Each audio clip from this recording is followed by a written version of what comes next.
às 42 minutos. Ser professor. A gente sabe que existem alguns índices que demonstram que mais de 80% dos jovens admiram os professores que tiveram, que têm.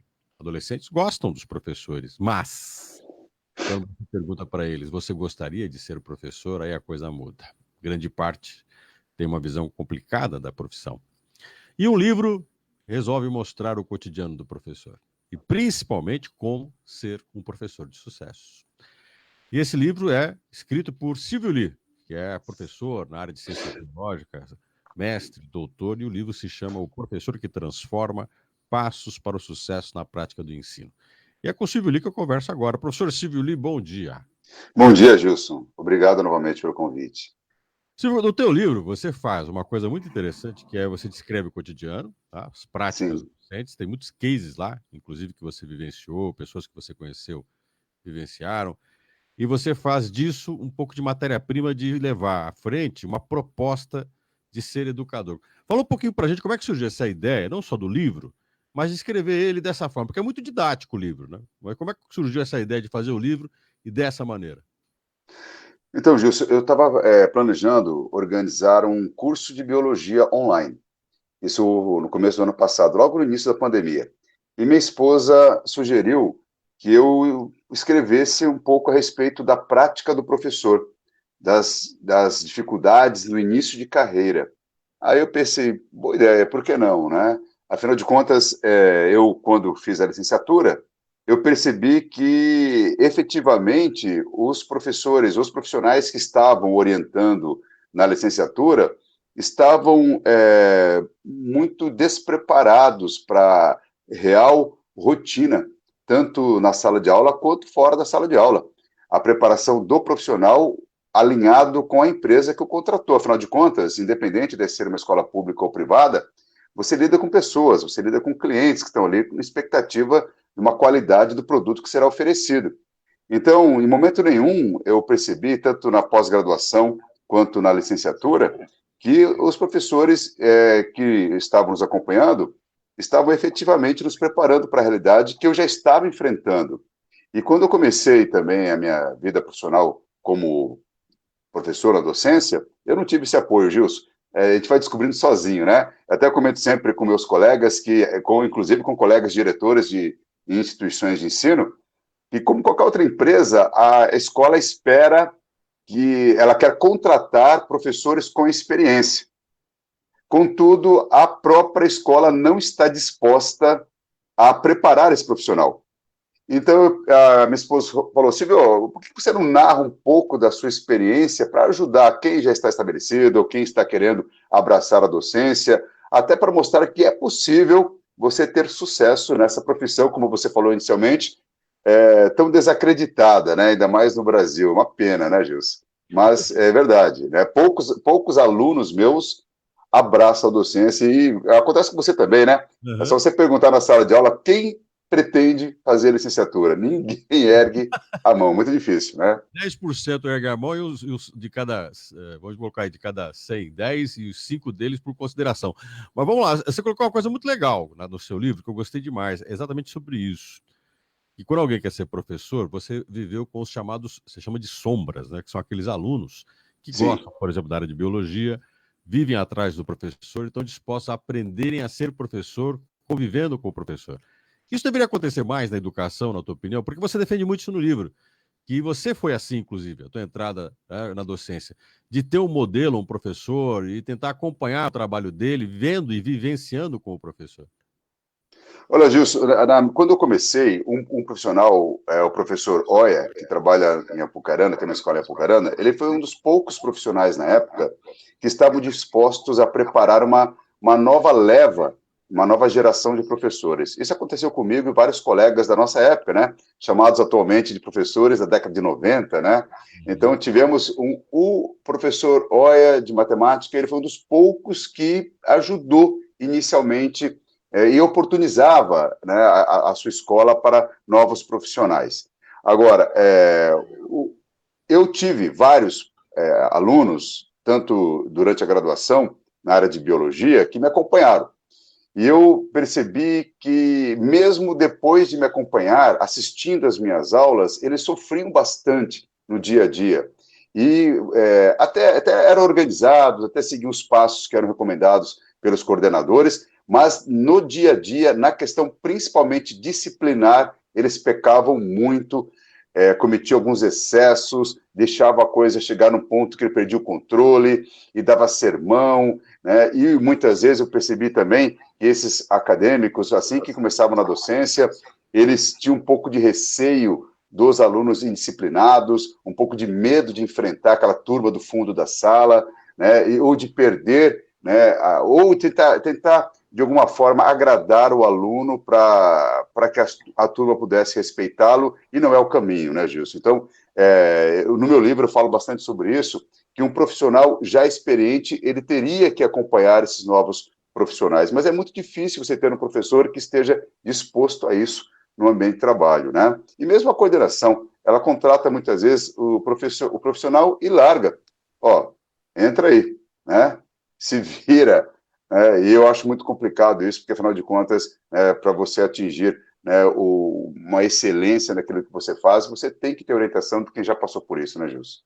Mais uma questão no seu livro que eu também gostei demais é o que você chama de compliance na escola. Quer dizer, todo mundo tem que ter transparência na escola na relação entre professor, aluno, professor família, a própria direção da instituição, orientação, a coordenação pedagógica, um psicólogo educacional, enfim. A escola precisa ser informada e se informar sobre o que acontece dentro dela, principalmente na relação com o aluno. Como é que a gente poderia avaliar, passar para o nosso ouvinte, para o internauta que está aqui vendo a gente, o que é a escola para você, enquanto uma escola que consiga resolver os conflitos dentro dela? E você fala, inclusive, dessa questão da agressão, né, do bullying, por exemplo, que o professor não pode ficar calado diante disso.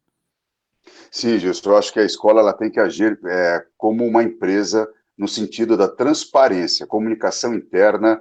Isso tem que estar muito claro, tanto a direção pedagógica quanto o coordenador e seus funcionários e professores.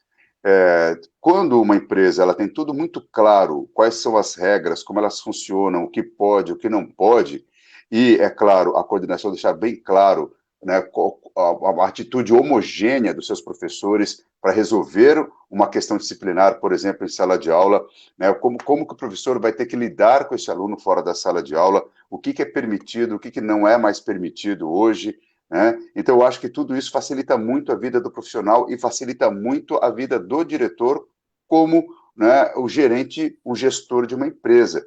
E, é claro, os pais, eles estão muito mais críticos quanto a isso, Gilson, a gente percebe isso, muito mais atentos com a questão, né, da postura do professor, né, qual é a proposta pedagógica da escola que ele está matriculando o seu filho, porque ele quer resultados, ele quer que seu filho estude, ele está investindo na educação básica para que o seu filho entre em boas universidades. Então, a escola, como empresa, é necessário que ela tenha essa transparência e ela tenha essas conformidades, né, relativas ao papel do profissional, o que espera-se dele, né? Isso fica tudo muito claro, tanto para os pais, alunos, profissionais e para a direção pedagógica também. Silvio, outro aspecto da docência, aí já é uma coisa mais contemporânea, um pouco distante daquele tempo em que a gente, né, estava ali no começo da profissão, na década de 1980, 1990, que é tecnologia. Você toca nesse ponto e você coloca uma coisa importante que eu quero associar a isso, nas redes sociais e o comportamento do professor fora de sala de aula. Você responde a uma questão que eu sempre achei muito complicada de responder. O professor na vida profissional e o professor na vida pessoal. Até onde a extensão do trabalho dele dentro de uma sala de aula vai também além dela, no seu cotidiano, na sua forma, por exemplo, de postar alguma coisa no seu Facebook, no seu Instagram, né? Eu queria que você falasse um pouco sobre isso. O professor tem a responsabilidade de ser modelo mesmo fora de sala de aula? Até onde vai a vida privada do professor e até onde ele acaba, mesmo na sua vida, que muitos chamam de privada, sendo um mau exemplo? Justo, passou o tempo em que o professor ele tinha a sua vida privada ou mesmo o seu comportamento fora da sala de aula, né, oculto, porque hoje está tudo exposto. Você está num ambiente seu, você tem direito de ir para uma festa, para uma balada, você, né, beber um pouco, tal. Contudo, todo mundo está conectado o tempo todo. Então, o risco disso ser divulgado de maneira, né, indesejada, né, você não queria que aquilo fosse exposto, né, mas está todo mundo com o celular nas mãos. Então, eu acho que hoje, mais do que nunca, o professor tem que tomar muito cuidado com a sua vida privada, ele tem direito de ter a sua vida particular, né, ainda mais se ele é solteiro, de sair, né? Contudo, ele tem que tomar todo cuidado, não tem como o professor não ter essa extensão, né, esse controle que os alunos e mesmo os pais fazem da vida dele. O professor ele precisa ser referência. Então, é claro que eu acredito que, né, o aluno ele está. Eu até coloco no meu livro, que até eu comentei que talvez seja um pouco exagerado, dizer de cada 10 alunos, 7 vão em algum momento, né, tentar copiar uma atitude ou imitar o seu professor, mas eu acredito que é mais ou menos por isso mesmo, Gilson, né? Então, eu acho que você pode ter sua vida privada, só que as redes sociais, você vai ter que tomar muito cuidado naquilo que você posta, naquilo que você acaba de maneira equivocada comentando ou colocando, e quem está te acompanhando, né, não entendeu exatamente o que você quis dizer com aquilo, né? Então, eu acho que o professor tem que ter uma atitude sempre coerente, sempre transparente, né, e tomar muito cuidado com isso, né? Hoje, mais do que nunca, é necessário. Eu queria fazer uma pergunta de curiosidade, né? Você é um professor da minha geração, e da minha geração, aí é uma percepção pessoal minha, tá? E você que é um cara que produziu um trabalho sobre isso, avaliou essa questão, a gente teve dois tipos de ambientes, né, educacionais. Aquele ambiente em que o professor era visto como alguém muito exótico. Fui de uma geração que tinham professores que, às vezes, o comportamento extravagante do professor mais somava do que diminuía em torno dele. Fui de uma geração de professores, do qual nunca compactuei muito, né, de serem muito brincalhões em sala de aula, e às vezes as brincadeiras muito desfocadas do conteúdo, mas era considerado por alguns um charme ter um professor que dava, por exemplo, uma receita de quibe, né, numa aula de história, por exemplo, ou numa aula de geografia ou Sim. de literatura. E isso mudou. Você coloca no teu livro que isso mudou. O professor agora, ele é alguém que virou o bom rapaz, de certa forma, o professor virou aquele que está mais focado no comportamento que se espera, e você toca muito no livro, de ética e moral. Sim, Gilson, o professor que trabalhava cursinhos pré-vestibulares, ele tinha que ser exótico. Ele tinha que ser um cara meio louco. Ele tinha que dar, ele era um showman em sala de aula e fora da sala de aula. Os alunos esperavam que você, fora da sala de aula, correspondesse àquele showman, né? Que você saísse com os alunos, que você brincasse. Ele esperava que você te encontrasse numa festa, que você levasse os alunos para viajar, né, que você acabasse bebendo junto com os alunos, né? Eu acho que isso não cabe mais. E tinha uma coisa interessante, né, Justo, que nesse período, esse comportamento do professor de cursos pré-vestibulares era estendido para o ensino médio.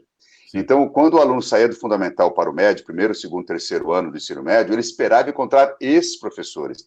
Então, era um recurso, muitas vezes, que as escolas utilizavam de marketing. Olha, quem dá aula no ensino médio são os mesmos professores do cursinho. Oba! Né? Então, vão ter aulas super divertidas, professores super camaradas, piadistas, brincalhões, dentro e fora da sala de aula, um tirando sarro da cara do outro o tempo todo, entregando particularidades, em vez completamente, né, fora de contexto durante uma aula, né? Mas eu acho que essa questão do bom rapaz, eu acho que é mesmo a questão ética, né, do bem-estar, de você ter valores e você transmitir valores. Eu acredito que nós não perdemos, não, Gilson. Eu acho que nós ganhamos com essa mudança, né? Nós temos que, de verdade, valorizar a nossa profissão, ter preocupação com a educação, com a formação desses jovens, e esse é o nosso papel mesmo em curso pré-vestibular, porque as universidades são super concorridas. Eu acho que não cabe mais uma piada fora de contexto, uma história fora de contexto.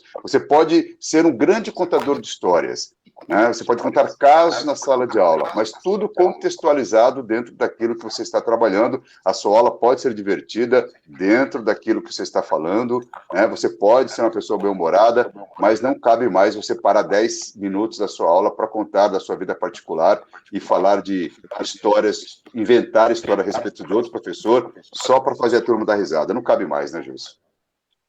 Silvio, agora eu vou falar um pouco do livro. Você vai lançar o livro semana que vem ou essa semana? Quinta-feira, semana que vem, vai ser o lançamento online. Ele já está à disposição no site da livraria Polo Books, a venda online, e o lançamento oficial vai ser na quinta-feira à noite. Eu vou até divulgar isso também. Como é que vai ser esse lançamento? Então, Gilson, né, a minha estrategista de marketing está planejando isso para mim, né, ela vai ser ao vivo, vai ser online, né, nós vamos conversar um pouquinho sobre o livro, né, vou ter o link ali para a entrada, né, eu estou até aguardando a finalização disso também, né, que ela está fazendo, né, terminando, né, esse processo aí, né, do lançamento. Eu quero divulgar rapidamente aí no Instagram e também no Facebook a respeito, Gilson. Primeiro e último ou primeiro de muitos? Não. Eu estava conversando com um ex-aluno meu, né, um psicólogo extremamente competente, que é o Vinícius Romagnoli, aqui em Maringá, foi seu aluno também. Eu estava até conversando com ele a respeito de uma parceria, de uma coautoria, que eu já estou já em construção, né, do meu segundo livro. Quero trabalhar junto com ele essas questões emocionais que envolvem expectativa, ansiedade, tanto do jovem, do adolescente. Eu acho que é até um mal meio que universal, né, Gilson? Eu acho que tanto os adultos quanto os adolescentes estão, né, num nível de estresse, de expectativa, de ansiedade. Eu acho que até por conta, né, dessa loucura que é, né, o nível de velocidade que chegam as informações para a gente. A família está muito ansiosa, o aluno está muito ansioso, né? Então eu acho que eu quero conversar com ele e fazer um livro bacana, né, com parceria com a experiência clínica dele, com os adolescentes. Perfeito. Silvio, muito obrigado por essa conversa. Sucesso aí no lançamento do seu livro. Parabéns pelo seu trabalho. Muito obrigado pela oportunidade, Gilson, novamente, tá? Um abraço, viu? Conversei com o Silvio Lee. O Silvio Lee é professor da área de biologia, mais de 30 anos na docência, mestre e doutor na área de ciências biológicas. O Silvio Lee escreveu O Professor que Transforma, Passos para o Sucesso na Prática do Ensino, um trabalho em que Silvio desenvolve todo um procedimento, uma ação, um comportamento do professor, e é uma questão prática, não é a ideologização do professor, não é criar uma visão extremamente ideológica do professor, é criar uma visão lógica, racional, do que é o dia a dia, o comportamento. Você tem esse livro disponível para compra, está sendo lançado agora, e o Silvio faz aí um trabalho fantástico, não só dentro de sala de aula, mas agora também fora dela, com o lançamento desse livro. 10h59.